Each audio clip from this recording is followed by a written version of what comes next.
আপনারা জানেন যে 25 তারিখে আমাদের যে সাঁওতালি শিক্ষা আমাদের ইন্ডিয়ান সেকুলার ফ্রন্টের ছাত্র সংগঠন স্টুডেন্ট ফ্রন্টের পক্ষ থেকে যেখানে বিকাশ ভবন অভিযান ছিল, যে শিক্ষার হাল ফেরানো এবং সাঁওতালি এডুকেশন বোর্ডের গঠনের দাবিতে, সেদিনের ঘটনাটা সবাই অবগত আছে। আমি নতুন করে কিছু বলছি না। তো সেদিন আমাদের মিছিল শুরু হওয়ার পর থেকে আমি আগে পরে বলছি যে আমাদেরকে আটক করা হয়, আমাদেরকে অ্যারেস্ট করা হয়, আমাদের ছাত্র সংগঠন অনেক ভাই বোনেদেরকে, তৎসহ আমাকেও।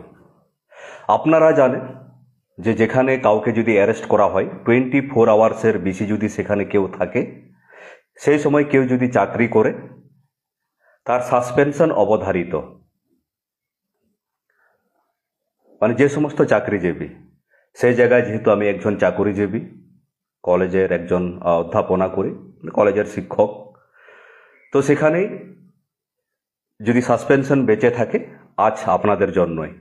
অর্থাৎ সেদিন শুক্রবার ছিল, সেদিন যদি কোনো মতন করে যেভাবে তাদের ইন্টেনশন ছিল, যেভাবে তারা চাইছিল যে আমাদেরকে সেদিন কোনো মতন করে আটকাতে, যাতে পরে শনি এবং রবি কোর্ট বন্ধ, সোমবার খুলবে, এরকম আমরা বিভিন্নবার দেখেছি। যারা আন্দোলন করেছে 3 দিন, 7 দিন, 15 দিন বা 3 মাসও সেখানে জেলে থেকেছে। তো সেদিক দিয়ে আজকে যদি আমি এখানে বসে থাকি, সেটা আপনাদের দৌলতে। যেভাবে তাৎক্ষণিক বিভিন্নভাবে আপনারা চাপ সৃষ্টি করেছেন, আইনগতভাবে, সোশ্যাল মিডিয়াতে বা বিভিন্নভাবে, তো সেদিন যে হঠাৎ করে এরকম হয়, জয় ভীম, জয় সংবিধান, জয় ভারত, সেদিন যে এরকম হবে সেটা আমরা সবাই জানতাম।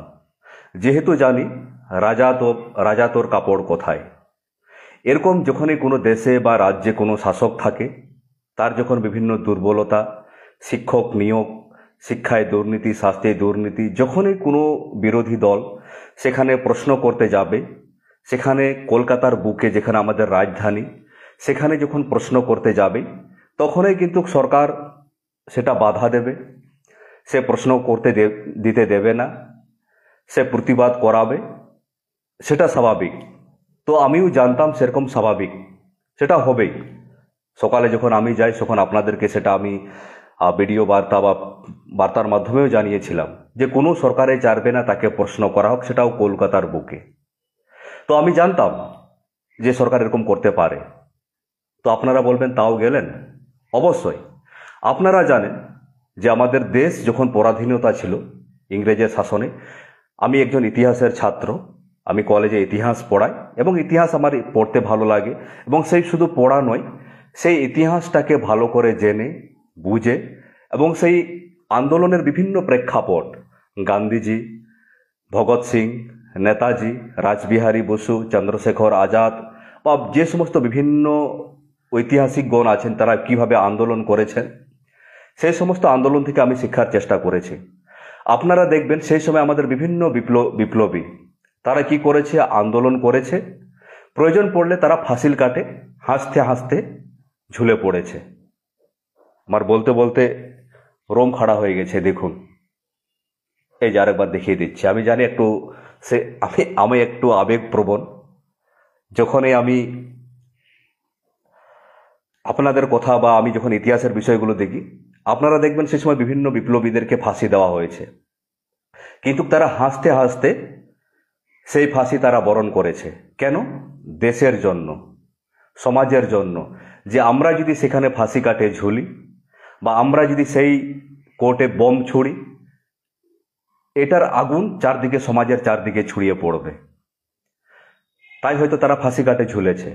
বা এখনো আপনারা দেখবেন যারা আমাদের সেনাবাহিনী, army, navy, air force, BSF, paramilitary বা বিভিন্ন জায়গায় যারা যারা আছে, তারা দেশের জন্য লড়াই করে আত্মবলিদান দেয়। তারা এক পারও পিছপা হয় না। যে তাদের একটাই স্বপ্ন, দেশের জন্য, আমি তেরঙ্গাকে রক্ষা করার জন্য আমি যদি এখানে শহীদ হতে পারি, এটা আমার পক্ষে গর্বের, এবং দেশ আমাকে মনে রাখবে বা দেশ আমাকে শ্রদ্ধা করবে, তেরঙ্গা পতাকায় আমাকে মুড়বে, এটা আমার কাছে গর্বের।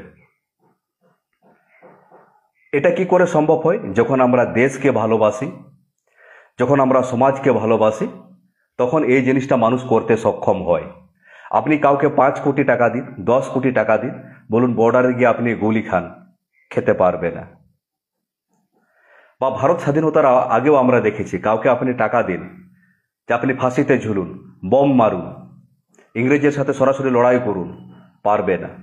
সেই বীর বিপ্লবী তিলকা মাঝি থেকে সিধু কানু, চাঁদ ভৈরব, বিরসা মুন্ডা, পরবর্তীতে নেতাজি, ক্ষুদিরাম, যারা যারা লড়াই করেছে, দেশকে ভালোবেসেছে বলে বুক চিতিয়ে তারা সেখানে আত্মবলিদান করেছে, লড়াই করতে পেরেছে। এবং বর্তমানেও বিভিন্ন যারা সেনাবাহিনীতে চাকরি করে তারা দেশের জন্য আত্মবলিদান দিতে প্রস্তুত থাকে, যে কোনো মুহূর্তে, যে কোনো সময়ে। এবং আমরাও দেশের অধিকাংশ মানুষ, আমরাও কিন্তু সুযোগ পেলে, সময় পেলে আমরাও কিন্তু প্রস্তুত থাকি দেশের জন্য, সমাজের জন্য। আমাদের বাই বার্থ, বাই নেচার আমরা মানুষ, একে অপরে আমরা ভালো চাই, হয়তো বিভিন্নভাবে আমরা সেটাকে প্রকাশ করতে পারি না। তো এখনো আমিও সেইভাবে চেষ্টা করেছি। আমি জানতাম যে সেখানে গেলে পুলিশ অ্যারেস্ট করবে, সাসপেনশন হতে পারে, 6 মাস 1 বছর বরখাস্ত হতে পারে চাকরি থেকে, ডিসমিস না হোক, জানতাম। কিন্তু আমি জানতাম আমরা যদি এই মুহূর্তে সামাজিকভাবে লড়াই চলছে, বা সরকারকে সরকারের চোখে যদি চোখ না রাখতে পারি, ওনাকে যদি মুখের উপর আমরা প্রশ্ন করতে না পারি যে রাজা তোর কাপড় কোথায়, যে আমাদের এই অধিকার আছে, বা সেভাবে ছড়িয়ে পড়বে না। তার জন্য যদি আমাকে জেলে যেতে হয়, আমাকে যদি সাসপেন্ড নিতে হয়, সেটাও আমি রাজি ছিলাম। তো যাই হোক, ডাক্তার বাবা সাহেব আম্বেদকর বলেছিলেন যে আমাদের দেশ বিভিন্নভাবে, আগে আমাকে যদি জিজ্ঞাসা করা হয় আগে দেশ না আগে জাতি, উনি বলেছিলেন যে আগে আমার জাতি, তার অবশ্যই আমার দেশ, দেশের জন্য আমি প্রাণ দিব, বিসর্জন দিব, সব কিছুই করব। যেহেতু এই দেশেই, দেশ থাকা সত্ত্বেও প্রাচীন, মধ্য এবং আধুনিক যুগেও আমাদের সমাজের মানুষকে যুগে যুগে অত্যাচারিত হয়েছে। বহিঃশত্রু তো বটেই, অন্তঃশত্রু যারা আছে তাদের কাছেও জাতপাতের ভেদাভেদ এখনো বিভিন্ন জায়গায় দেখেছি আমরা, যে জাতপাত নিয়ে কিভাবে করা হয়। দেশ থাকার পরেও আমাকে নিজের মানুষের সাথেও, নিজেদের সমাজের মানুষের সাথে আমাদেরকে অত্যাচারিত হতে হয়। সেই জন্য বলেছিলেন আগে জাতি, তারপর রাজনীতি, তারপর দেশ। তো সেই দিনও বা আগেও আমি দেখেছি, আপনারা জানেন, আমি যখন ভারত জাকাত মাঝি পারগানা মহলের প্রথম জেলা সভাপতি নেই, দায়িত্ব গ্রহণ করি 2017-18 সালে, তখন কিন্তু আমি পুলিশে চাকরি করতাম। এই নিয়ে একদিন আলাদা বিষয় বানাবো। কোনো পুলিশ কিন্তু সংগঠনে আসতে পারে না, যদি কোনো আন্দোলনে যেতে পারে না।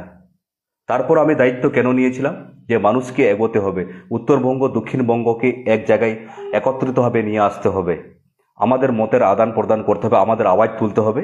তাতে আমার চাকরি যায় যাক, কিন্তু আমার সমাজের জন্য, সর্বোপরি দেশের জন্য। আমি প্রাক্তন প্যারামিলিটারি, সেটা আপনাদেরকেও বলেছি, আগে প্যারামিলিটারি এসএসবি সশস্ত্র সীমা বলে চাকরি করতাম, তারপর পুলিশে চাকরি করেছি। তখনও যখন চাকরি করতাম বুক ফুলে বলেছি সমাজের জন্য, আমি দেশের জন্য প্রাণ দিতে প্রস্তুত আছি। তো যাই হোক, 25 তারিখে আমি সেভাবে প্রস্তুত হয়েছিলাম যে চাকরি গেলেও, সাসপেনশন হলেও কোনো কিছুই না, কিন্তু আমাদের যে দীর্ঘকালের দাবি সেগুলো আমাকে তুলে ধরতে হবে। দাবির মধ্যে কি কি আছে আমি যেটা বলেছি, যেহেতু আমি একজন আদিবাসী, সাঁওতাল সম্প্রদায়, আদিবাসী সমাজ থেকে একজন বিলং করি, প্রথমে আমার মা বাবাকে আমাকে ভালোবাসতে হবে, তবেই আমি অপরের মা বাবাকে ভালোবাসতে পারবো, তার পাশে থাকতে পারবো। আগে আমার মা বাবা, আমার গ্রাম, আমার সমাজ, তারপরে ধীরে ধীরে আমাদের সমাজের সর্বোপরি প্রত্যেকটা জনসাধারণ, ভারতবাসীর প্রত্যেকটা ভারতবাসীর জন্য, প্রত্যেকটা জাতির মানুষের জন্য আমি সর্বাগ্রে আগে থাকব। কিন্তু যেহেতু যুগে যুগে আমাদের জাতি, আমাদের সমাজ পিছিয়ে পড়েছিল, তাদেরকে পিছিয়ে রাখা হয়েছে, তার ফলে আমাদের সমাজ পিছনে আছে বলে, শিক্ষার হার বাড়ছে না বলে, জিডিপি সেভাবে গ্রোথ হচ্ছে না বলে, এটা কিন্তু দেশের ক্ষতি। আমাদের সমাজের ক্ষতির সাথে সাথে এটা কিন্তু দেশের ক্ষতি। সেই জন্য আমি বারবার বলেছি, আগে আমার সমাজের মানুষকে যদি এগিয়ে নিয়ে আসি, তারা যদি উন্নতি হয়, রাজ্য এবং দেশের জিডিপি উন্নতি হবে। ওই জন্য বলেছি আগে জাতি, রাজনীতি, এটার উল্টো মিনিংটা যাতে না বেরোয়।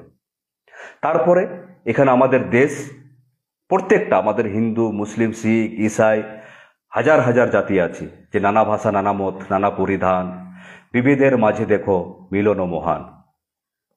তো এইভাবে আমরা এগোচ্ছি।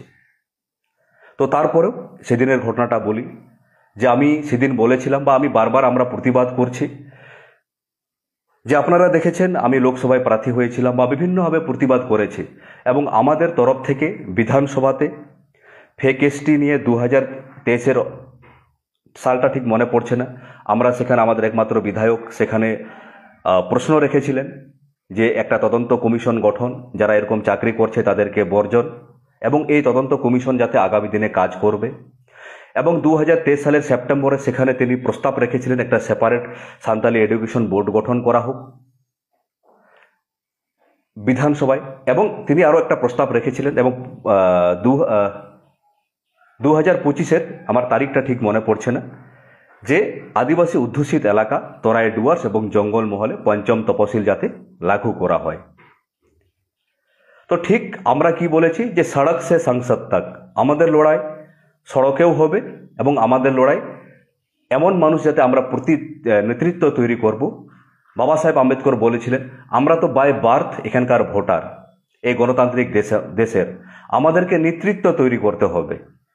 তো সেদিক দিয়ে আমরা আইএসএফ ইন্ডিয়ান সেকুলার ফ্রন্ট যখন তৈরি হয়, সেখানে মুসলিম, এসসি, আদিবাসী, উচ্চ জাতি, বিভিন্ন জাতির মানুষের সামগ্রিকভাবে কি বলেছেন, যে সমাজ বদলের লড়াই, যে সিস্টেম বদলের লড়াই, এই নিয়ে আমরা বারবার বলেছি যে এটা একটি প্ল্যাটফর্ম, এখানে প্রত্যেকটি জাতি নিজের অভাব অভিযোগের কথা ধরে রাখতে পারবে, এবং তারা সবাইকে সর্বসম্মুখে সেটা তুলে ধরবে।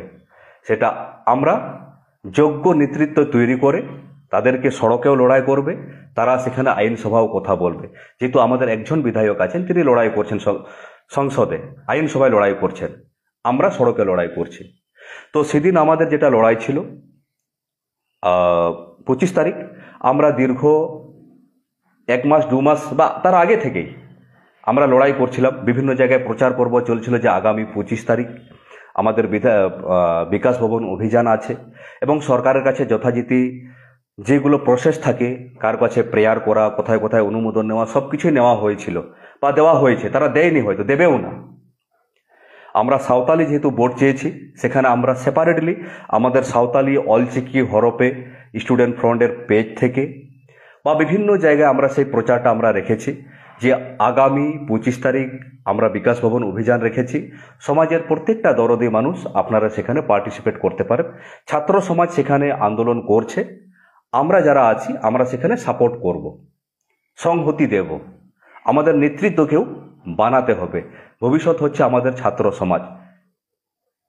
তো সেদিন আমরা সেখানে সমাবেত হয়েছিলাম, প্রচণ্ড বৃষ্টি, কলকাতায় প্রচণ্ড বৃষ্টি পড়ছিল, তার মধ্যেও কয়েকশো ছাত্রছাত্রী সেখানে সমবেত হয়েছিলেন।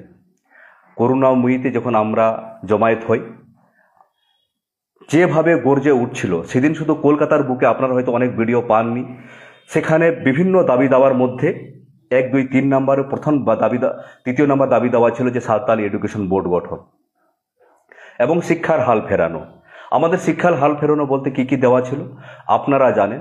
এই সরকার আসার পর 2014-তে লাস্ট এসএসসি হয়েছে, তারপর কোনো এসএসসি হয়নি, অর্থাৎ প্রায় 9-10 বছর হতে চললো সেখানে কোনো এসএসসি হচ্ছে না। যে আমরা চাইছিলাম যে বিশেষ করে যেসব প্রথম স্কুল বন্ধ হচ্ছে, কি শিক্ষকের অভাবে, ছাত্রের অভাবে, এক জায়গায় যদি সঠিকভাবে একটা পরিকাঠামো যদি ঠিক না থাকে, সেখানে অটোমেটিক সেখানে সিস্টেমটা কোলাপস করে যাবে। যদি নিয়োগ না হয়, অনেকেই পড়াশোনায় ছাড় হয়ে যাবে, বিএড কলেজে ভর্তি হবে না, অনেকে বাইরে কাজ করতে যাবে, সেখানে একটি স্কুলে সায়েন্সের শিক্ষক পাওয়া যাবে না, কমার্সের শিক্ষক পাওয়া যাবে না, তার ফলে সেখানে ছাত্রছাত্রী ভর্তি হওয়া ছেড়ে দেবে, তারা বাধ্য হয়ে প্রাইভেট স্কুলে যাবে, এবং আপনারা যদি লক্ষ্য করেন, বিশেষ করে যে সমস্ত এলাকাগুলিতে, প্রত্যন্ত এলাকাগুলিতে, বিশেষ করে আদিবাসীদের বাস, যেখানে পিছিয়ে পড়া বর্গ মানুষের বাস, সেই সমস্ত এলাকাগুলিতেই এই স্কুলগুলি বন্ধ হচ্ছে। জঙ্গল দেখবেন সবচেয়ে বেশি জঙ্গলমহলে স্কুল বন্ধ হচ্ছে। সবচেয়ে বেশি দেখবেন প্রত্যন্ত এলাকাগুলোতে, এদিকে তরাই ডুয়ার্সের স্কুল বন্ধ হচ্ছে প্রাইমারি থেকে উচ্চ মাধ্যমিক স্তরে। তো আমাদের অন্যতম দাবি কি ছিল, যে সঠিকভাবে পরিকাঠামো গড়ে তুলে বছর বছর এসএসসি নিয়োগ করা এবং স্কুলের পরিকাঠামো উন্নয়ন করা। এখানে স্কুলের ইনফ্রাস্ট্রাকচার থেকে হোস্টেল আছে, এখানে হোস্টেলের নন টিচিং যে স্টাফ থাকে, হোস্টেলের যারা নন কর্মচারী থাকে, অনেক জায়গায় আমরা দেখেছি যারা শিক্ষক আছে নন কর্মচারী, তারা পড়াশোনা ছেড়ে তারা হোস্টেলের কাজ করছে, তারা বাজার করছে, তারা খাওয়া দাওয়া করাচ্ছে। অর্থাৎ একটা সিস্টেমকে পরিচালিত করতে গেলে শিক্ষক লাগবে, নন টিচিং স্টাফ লাগবে। দেখবেন অনেক স্কুলে নন টিচিং স্টাফেই নেই। আমাদের দাবি ছিল পরিকাঠামো উন্নয়ন করে বছর বছর এসএসসি নিয়োগ, এবং যে সমস্ত স্কুলগুলিতে শিক্ষক নেই সেখানে স্কুলে শিক্ষক পাঠানো। এবং সরকার চাইলে আগে বছর বছর এসএসসি হতো, এখন টেকনোলজি এসেছে, ওএমআর সিটে পরীক্ষা হয়, এখন তো বছরে সরকার চাইলে যে কিছুই নিতে পারে। আমরা যখন ফর্ম ফিল আপ করি অনেকেই 1000 টাকা দিতে হয়, 500 টাকা দিতে হয়। অর্থাৎ 10 লক্ষ যদি কেউ আবেদন করে, আপনি 1000 টাকা দিয়ে গুণ করুন কত কোটি টাকা হচ্ছে। অর্থাৎ সরকার যদি চাইলে বছরে বছরে সেখানে এসএসসি নিতে পারে, বছরে বছরে না হলেও 2 বছরে অন্তত। আমি চাইবো বছরে বছরে যাতে এসএসসি হয়, এটা আমরা দল থেকে চাইছি। তাহলে এই যে যারা গরিব ঘরের ছেলেবেলে আমরা পড়াশোনা করছি, যে এইবার পেলাম না পরের বার চেষ্টা করব, পরের বার পেলাম না পরের বার চেষ্টা করব, আমাকে কষ্ট করে আমি বিএড করব। এবার দেখবেন বিএডে ছাত্র নেই, ভর্তিই হচ্ছে না। কেন? এসএসসি হচ্ছে না। অর্থাৎ একটা সিস্টেম যদি খিলাপ করে যায়, পুরো সিস্টেমটাই ছাত্রছাত্রীর পড়াশোনার আগ্রহ কমে। অর্থাৎ আমরা কি বলেছি, আমরা ক্ষমতা দখলের রাজনীতি করার জন্য আসছি না, আমরা সিস্টেম বদলের রাজনীতি করার জন্য এসেছি। এবং সিস্টেম যে রাজনৈতিক যতই পরিবর্তন হোক সেখানে আপনারা এগোতে পারবে না। তো ওই দিক দিয়ে সেদিন আমরা কি ছিল, যে সাঁওতালি এডুকেশন বোর্ড, আপনারা জানেন যে এখানে সাঁওতালি আমরা আছি, সংবিধানে 8ম তপশিলে পেয়েছি। এবং অনেকেই জিজ্ঞাসা করছেন ল্যাঙ্গুয়েস্টিকভাবে আমরা সেন্ট্রাল গভর্নমেন্ট থেকে, আপনারা এটা নিয়ে আলাদা ভিডিও বানাবো আমি আদিবাসী সমাজের জন্য, আমরা সেখানে ল্যাঙ্গুয়েস্টিকভাবে আমাদের কেন্দ্র সরকারের আমাদের এটা প্রিন্সিপাল সেক্রেটারি থেকে একটা লিস্ট দেওয়া আছে। 2014 সালে রাজ্য সরকার তথ্য সংস্কৃতি দপ্তরকে চিঠি করে প্রত্যেকটি রাজ্য থেকে চেয়েছে যে কোথায় কোথায় 10%-এর বেশি আদিবাসী আছে, সাঁওতাল আছে যারা কথা বলে, সেখানে অফিসিয়ালভাবে সেটাকে ব্যবহার করা যাবে। সেটা আমরা অনেকেই খোঁজ নেইনি, কিন্তু রাজ্য সরকার সেটা এখনো 2014-তে চিঠি করেছে, এখনো সেখানে প্রস্তাব বা রিপোর্ট দেয়নি। অনেকে বলবেন ঝাড়খণ্ডে হয়নি, উড়িষ্যায় হয়নি। হ্যাঁ, আমাদের বাংলা কিন্তু সবসময় প্রথমে দিয়েছে। বাংলা আজ যা ভেবেছে অন্যান্য রাজ্যে তাই ভেবেছে। আমরা যখন প্রথম 2009 সালে এখানে প্রাইমারি শুরু করি, অনেকেই বলেছিল যে ঝাড়খণ্ডে শুরু হয়নি, উড়িষ্যায় শুরু হয়নি, এখানে কি করে শুরু হবে, এখানে শুরু হয়েছে। আমরা যখন এখানে বিএড এবং পিএইচডি শুরু করতে চলেছি, অনেকেই বলছে ওখানে শুরু হয়নি, উমুক শুরু হয়নি, এখানে কি করে হবে। আমরা শেখা নয়, আমরা সংবিধানে কি আছে এখানে যদি শুরু হয় ওখানেও হবে। তো আমরা আইএসএফের পক্ষ থেকে হোক বা আপনারা সামাজিকভাবেও হোক, আমরা আগামীতে ঝাড়খণ্ডেও কথা বলছি, আমাদের রাজ্য কমিটি আছে, আমরা উড়িষ্যাতেও কথা বলবো। এবং আমি চাইবো আমাদের যারা সামাজিক সংগঠন আছে আপনারাও আপনাদের মতন আওয়াজ তুলুন। এই লড়াই শুধু রাজনীতি হচ্ছে একটা পার্ট একটা সংবিধানের, আর সমাজ হচ্ছে সবচেয়ে বড়। সমাজ যেরকম নেতৃত্ব তেরকম। এই সমাজের গঠন পরিকাঠামো যদি ভালো হয়, এখান থেকে ভালো ডাক্তার বেরোবে, এখান থেকে ভালো ইঞ্জিনিয়ার বেরোবে, এখান থেকে ভালো মানুষ তৈরি হবে, এখান থেকে ভালো ব্যবসায়ী তৈরি হবে, এখান থেকে ভালো নেতৃত্ব তৈরি হবে। তো আমরা আগেও বলেছি যে রাজনীতি একটা পার্ট, রাজনীতি থেকে সমাজনীতির জন্ম হয় না, সমাজনীতি থেকেই সব কিছু তৈরি হয়। তো আমরা বারবার কি বলেছি যে সিস্টেম বদলে লড়াই, সমাজ বদলে লড়াই। রাজনীতি একটা পার্ট, কোনো দলে চাইবে না মানুষ শিক্ষিত হোক, তার দাবি আওয়াজ তুলুক, তার অধিকার জানুক।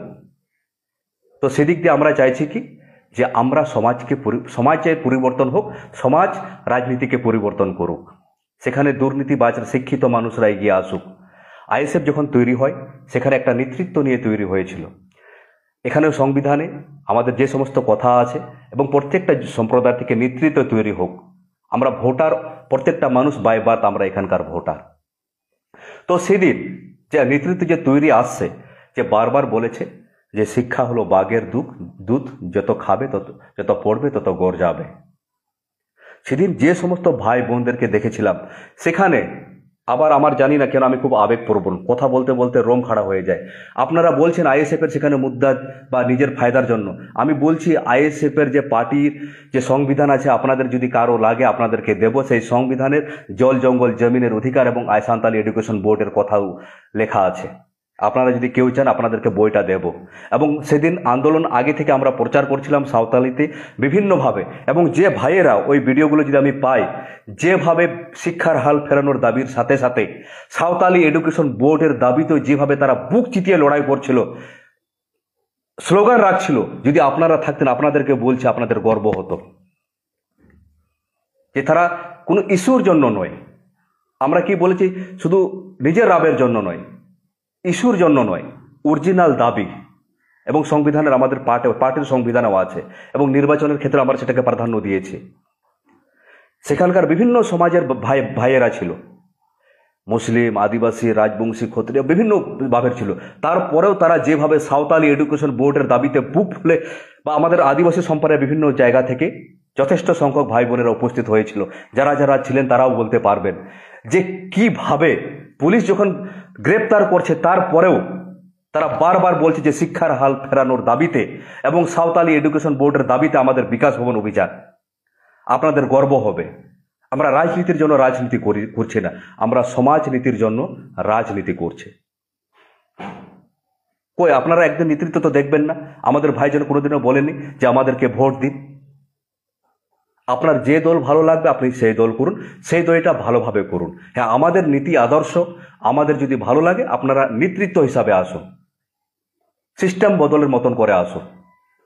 তো তারপরে আপনারা দেখেছেন আমাদের ভাই বোনেরদেরকেও সেখানে যেভাবে চেংদোলা করে জোরপূর্বক লাঠির বাড়ি দিয়ে তাদেরকে সেখানে পুলিশ ভ্যানে তোলা হয়, এবং সেটা দেখার পর আমি চুপ করে থাকতে পারি না। তারপরে আপনারা দেখেছেন যেভাবে আমাকে নিয়ে গেছে। আমি এটাও বলেছি যে আমাকে 1 বছর রাখুক, 2 বছর রাখুক, আমার আপত্তি নেই, কিন্তু তার জন্য যদি আমাদের যেটা লড়াই করছি সেটা যদি আমরা পাই, অবশ্যই সেটা আমার জয়। এবং এটাও ঠিক, অবশ্যই আমি চাইব মানুষ আমাকে ইতিহাসের পাতায় একদিন মনে রাখবে, সেটা তো সবাই চাইবে। সেটা যদি চাওয়া অপরাধ হয় আপনারা আমাকে অপরাধী বলতে পারেন। আমি সমাজের জন্য, আমি জানি এই দেশে এই পৃথিবীতে আমরা কেউ চিরস্থায়ী নই, জন্ম নিয়েছি, একদিন আমাদেরকে বিদায় নিতে হবে। আমার কাজের মাধ্যমে সমাজের যদি ভালো হয়, দেশের যদি ভালো হয় এবং আমাকে যদি আগামীতে ইতিহাস মনে রাখে, এটা আমি অবশ্যই চেয়েছি। তো যাই বা হোক, সেদিনের ঘটনার পর তারা বারবার চেয়েছিল যে আমাদেরকে আটকে রাখতে, আমাদেরকে সেখানে আটকে রাখার বারবার প্রয়াস করেছে রাত্রি পর্যন্ত। কিন্তু যেভাবে আপনারা প্রতিবাদ করেছেন সেই জন্য হয়তো আটকে রাখতে পারেনি। আটকে রাখলে হয়তো আজকেও রবিবার, আজকেও আমি সেখানে পড়ে থাকতাম, বা কাল পরশু কবে আমি লকআপ থেকে বেরোতাম, হয়তো চাকরিতে আমার এফেক্ট পড়তো। কিন্তু এফেক্ট পড়লে আমাদের লড়াইটা যদি জারি থাকে আমার অসুবিধা হওয়ার কোনো কথা নেই। তো আমি একবার বলবো, একটা জিনিসই চাইবো,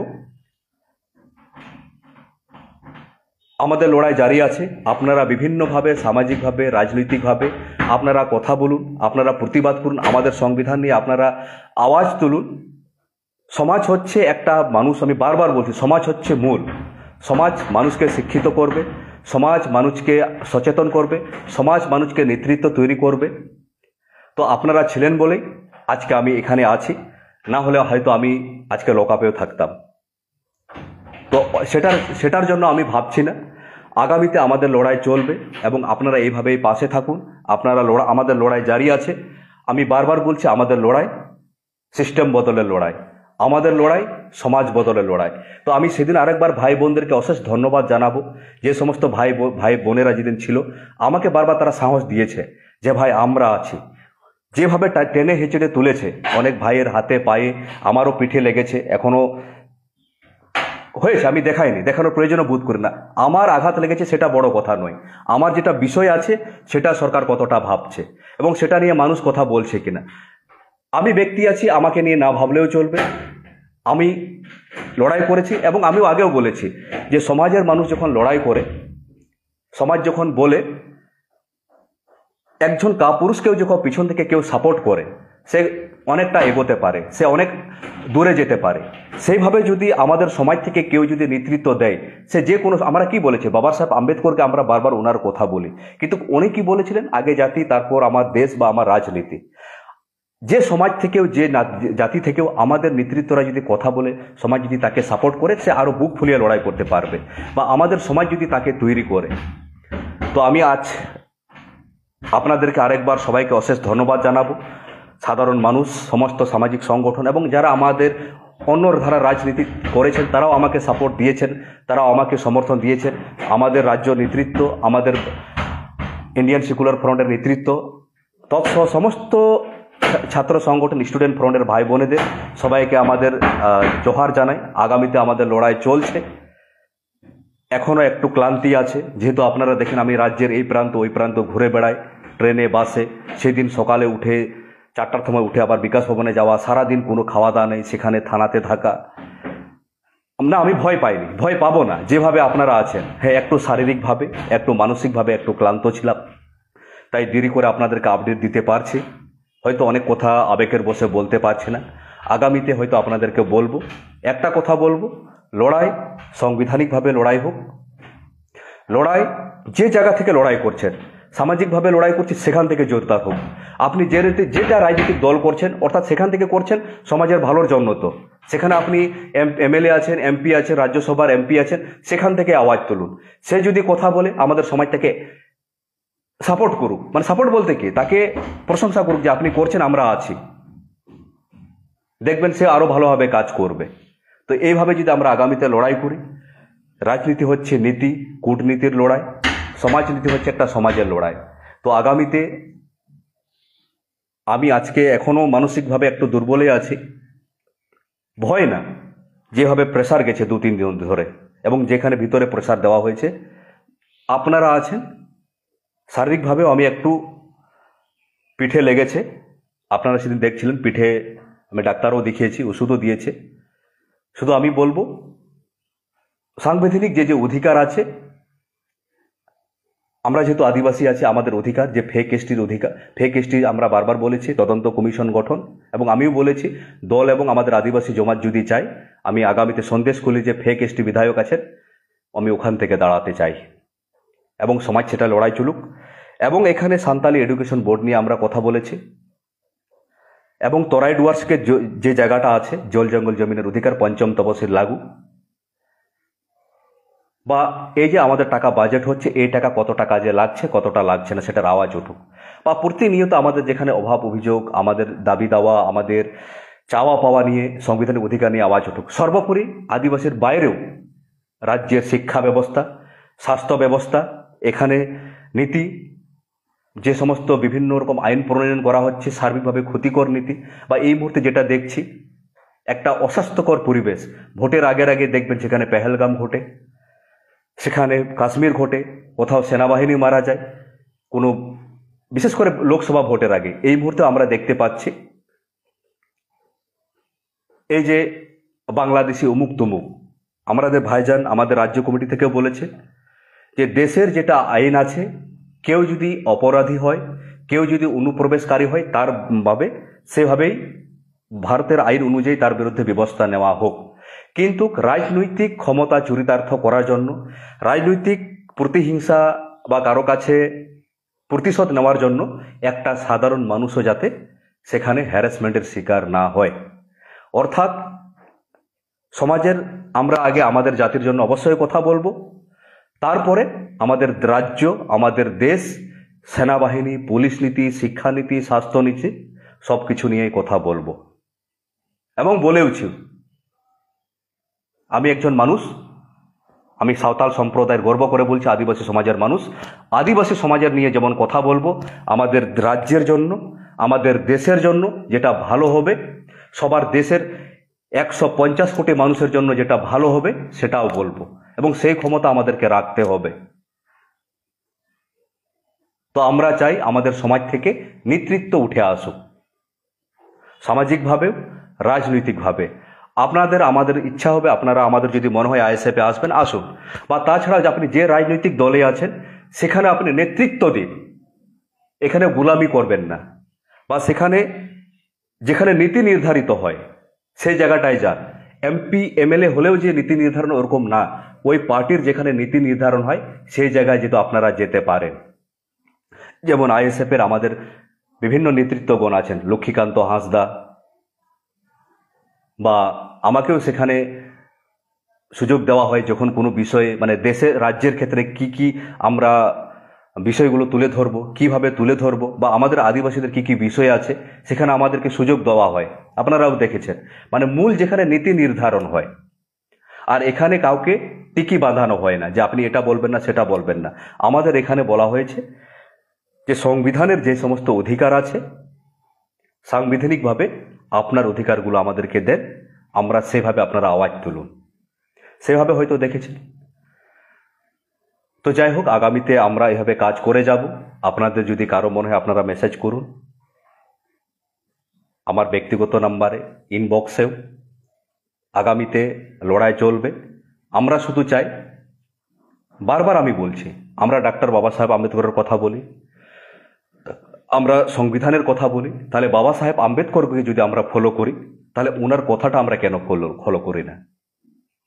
ওনার নীতি আমরা কেন ফলো করি না? উনি বলেছেন যে আমাদের ভোটার হওয়ার থেকেও আমাদেরকে নেতৃত্ব তৈরি করতে হবে। আমরা তো বাই বার্থ ভোটার, আমাদেরকে নেতৃত্ব হতে হবে, নেতৃত্ব তৈরি করতে হবে এবং নেতৃত্ব দিতে হবে, এবং সংবিধানের এক একটি আর্টিকেল অনুযায়ী আমাদেরকে কাজ করতে হবে। তাহলে সংবিধানের আর্টিকেলটা আগে আমাকে জানতে হবে, এবং আমাদের সমমনোভাবাপন্ন যারা কাজ করছে, আমি কাউকে কেন, আমাদের মতভেদ হোক কিন্তু মনোভেদ হবে না। ভাইজান বলেছেন আপনার যাকে পছন্দ হবে তাকে ভোট দিন, কিন্তু মারামারি করবেন না। যেদিন দেখবেন শুভেন্দু অধিকারী, মমতা ব্যানার্জি, মোদী ওরা নিজেরা মারামারি করছে, সেদিন আপনারাও মারামারি করবেন। যেখানে মালিক নিজেরা মারামারি করে না, আমরা তো এক একটা দলের সামান্য, সেখানে আমরা কেন মারামারি করব? তো যাই হোক, সবাইকে আজ আরেকবার সমস্ত জনসাধারণ, সমস্ত সামাজিক সংগঠন, আমার প্রিয় ভাই বোনদের, স্টুডেন্ট ফ্রন্টের সমস্ত নেতৃত্ব ভাই বোনদেরকে, এমনকি যারা অন্যান্য দলের নেতৃত্বরাও আছেন, আমি সবাইকে আরেকবার হুল জোহার, ধন্যবাদ, সারহাও জানিয়ে আমি আজকে লাইভটা শেষ করছি। আমি শুধু আরেকটা বাবা সাহেব আম্বেদকরের যে নীতিটা বলবো, যে অনেক হয়েছে আমরা ভোটার হিসাবে ব্যবহৃত হয়েছি, আগামীতে আমরা নেতৃত্ব তৈরি হব। জোহার।